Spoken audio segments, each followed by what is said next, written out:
Էդվարդ Ասերյանը ասում է,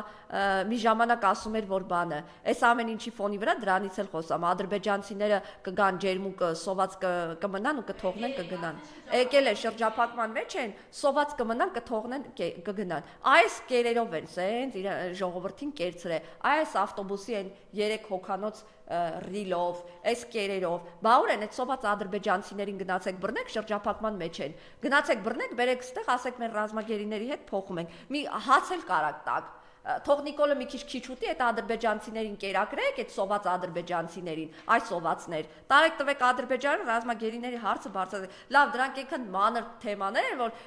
այս մարդիկ էլ չգիտեն ինչից կախվեն, մարդիկ չէ, չգիտեմ ինչերը, չգիտեն ինչից կախվեն ու նման հայտարարություններ են անում, բա 1000 անգամ, 1000 ու մի ձևաչափ եք, ասել եք ունենք սոված ադրբեջանցիներ, ասել եք խաղաղության խաչմերուկ, խաղաղություն պիտի լինի եւ այլն, ասել եք Աշոտիկին կհանձնեք, այդ ամենամելքից սկսած, Աշոտիկից սկսած, միջև խաղաղության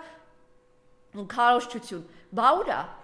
բա ինչի ոչ մի գործողություն չեք անում, դուք այդ ամեն ինչը արել եք, ասել եք, որ սա լուրջ դիվանագիտություն է, մենք լուրջ դիվանագիտություն ենք բերել Հայաստանի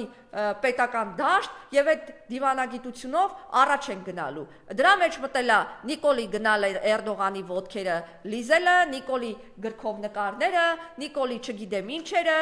Ադրբեջանին գցնելը, Ալիևի դեմը կախ գլուխ արևածաղկի պես կանգնելը եւ այլն, էլ ինչ էր թվարկեմ։ Հերթով կարող են թվարկել, այդ խաչմերուկը, բա ոչ մի բան չբեր է, ես ձեզ, բա ոչ մի բան չեք կարում անեք, ասում եք մենք չունենք այդ պայմաններ, ոչ չունեք, բա այդ ամեն ինչը արել եք ինչի համար,